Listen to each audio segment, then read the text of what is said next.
to our Week 7 edition of The Preview. I'm Adam Kulikowski. I'm your host, and I'll be joined by Andy Shea, our resident expert, the guy with all the knowledge to share about the top games on the slate this week in our coverage area. This week, we'll get his breakdown and predictions for Bishop McDevitt's battle against Cedar Cliff, the Battle of the Springs, Big Spring versus Boiling Springs, and a Saturday showdown at Severance Field featuring CD East and Harrisburg. Welcome, Andy. How are you today? I'm good. Good course correction on the Battle of the Springs. You can't call them Big Springs.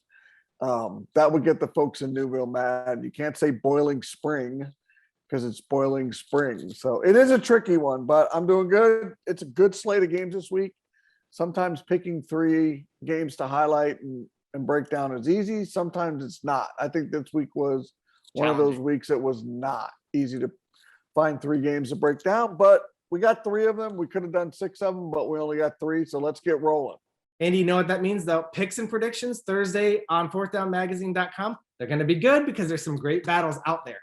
But let's get kicked off. We'll take a trip to Rocco Tenzo Stadium, where Bishop McDevitt will play host to their Keystone Division rival, Cedar Cliff.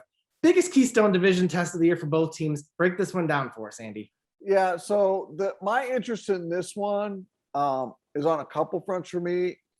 Cedar Cliff under Gillen, they have relished and flourished in these types of games, right? They've been really good. His teams in these quote unquote big games, they sort of find that extra level to meet the competition sort of halfway across the aisle. Like they are a worthy opponent. I mean, that is a lot easier to say than it is to actually do. You have to respect that, right? Having said that, top to bottom, the deeper and more talented roster that clearly belongs to McDevitt. They haven't faced a defense, though, that pushes back very much since week 1. And the Colts defense, I think they're going to push back a little bit. That is a factor in this game for me. But all the weapons for McDevitt, young and talented quarterback, all those high-end receivers, depth and elite talent at running back. It's a lot for a defense to handle. I think Cedar Cliff has become a little bit more of a ground and pound offense these last few weeks, which if they can do that, that will serve them very, very well. I mean, the offensive line and Jonte Morris at running back, they are rolling, right? So for me, I think you watch each defense in this game the first half. That's where you're going to find out what's going to sort of happen and be sort of an overlying theme of this game. For 48 minutes, it's going to be revealed by the middle of the second quarter, in my opinion. And it certainly looks like Jonte has found his group fully healthy now after that ACL injury, definitely rolling. Andy, give us an X factor for each team that could help decide things. So for it's McDevitt, it's how they respond when they face a little bit of pushback. I mean, you have to throw that in because they've just been, the opponents haven't even barely, been able to push a breeze back at them. And I'm not saying that's McDevitt's fault or there's a blame for that. That's just the way the schedule has played out for them since they played LaSalle College in week 1, then they had a COVID week off. They literally have been doing exactly what they wanted to do. And for Cedar Cliff, for me, their X factor is going to be their offense. Can they sustain drives against this McDevitt defense and hog the rock and limit the Crusaders' touches? I don't know, but that's an X factor for me. Great. Andy, what's your prediction? Yeah, you have to pick McDevitt. There's just no 2 ways around it. I know I said I respect Cedar Cliff and the way they're going to meet him halfway across the aisle, but I just think, man, over 48 minutes with that much depth at the skill positions, it's a huge factor in this game. So I'll take McDevitt. Okay, let's keep going. Let's head down south on 81 to Newville, where 2 of the top Capital Division teams, both of these clubs, 5-1 overall. What should we know about this battle between Boiling Springs and Big Spring?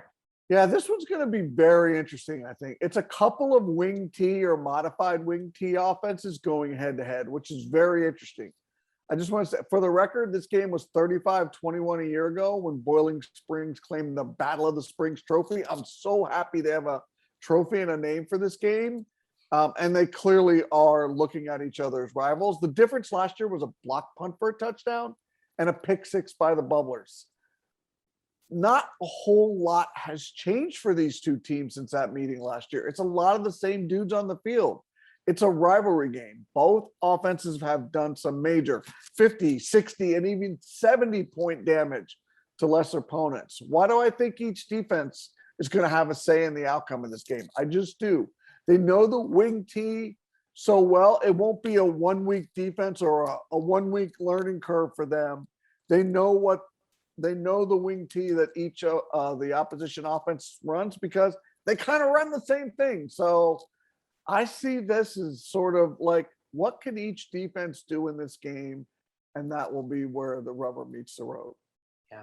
And both of these two teams, they're really the top sort of contenders in that Capital Division. They absolutely maybe are. knock off Steel High.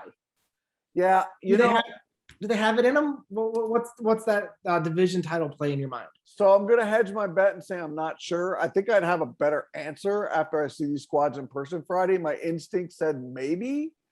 And if I had to pick one, I'd say it would be Boiling Springs, but I don't think so, but I'm not sure. Once I see them in person, I'll have a better idea. I want to see the speed for each team and sort of their ability to play in open spaces on both sides of the ball with my own 4 eyes before I would answer that question. But I'm convinced that the gap though isn't as big as you might think. Let's just say that. Interesting. Way to tease our Fourth Down Magazine game of the week. Right there, Capital Division will be there Friday night in Newville. Andy, what's your prediction in this game? So I'm taking the Bubblers. I think this game has a massive curve appeal to it on so many levels. And I will say this, a Bulldog win is not an upset. It's not going to be an upset. This is a 50-50 call all the way in my book, and I'm just going to take the Bubblers. Okay, Andy, let's hit one more game before we head out. Let's go Saturday to Severance Field, where CD East is going to battle Harrisburg. Andy, break us this game down. Yeah, it's 5-1 versus 5-1, right? With each team having what I would call a quality loss. In this matchup, right, of these two teams, you have to say Central Dauphin East is the surprise, but only by a little bit. I would argue Harrisburg, at the level the Cougars have played and performed, this season, I think they've overachieved as well. They're a couple mirror image teams of each other. They really are. It's kind of, it might surprise you to hear that, but there's not a lot of flash and big, chunk plays and stuff. It's more physical. Execution matters and pounding the rock. I think that's the kind of football that is on tap in this one, a lot more than you might think. You think, oh, these teams are going to go up and down the field. They're going to chase each other because they have all the speed and athleticism. I don't think that's what this game is going to be. For me, this game is going to be about, like I said, execution and staying on schedule offensively. And it's going to be a lot about defense. Each defense, the Cougars and Panthers, each one of them, they ask some tough questions of an offense not named Governor Mifflin, right? So you take out Harrisburg and Governor Mifflin, you say that game you kind of throw away, but they're not easy to move the ball and score on. And both teams kind of want to move the ball and hog the ball and score that way. There's plenty of playmakers, but the opportunities I think are going to be limited. I see 21 points is enough to win. I really do. Touchdowns getting called back, down and distance penalties. They're going to be critical to this because you don't want to put any more stress on your offense. The less stress, the better, because I think each defense is going to put enough stress on these offense. So that is what I see as this game. I think it's going to be really a lot more inside the box than you might think. Andy, give us one player on each team that you want to see perform on Saturday. Yeah, I'm going to go with the easy ones because you'll be able to see them and find them early. And it's on both sides of the ball. It's Mekhi Flowers and on special teams for East. And it's for the Cougars, it's Kyle Williams Jr. He's another player and who can do damage in a lot more than just one way. So I think those are the two because of their ability to impact the game across the board. Yeah. Andy, give us your prediction. Yeah, give me Harrisburg.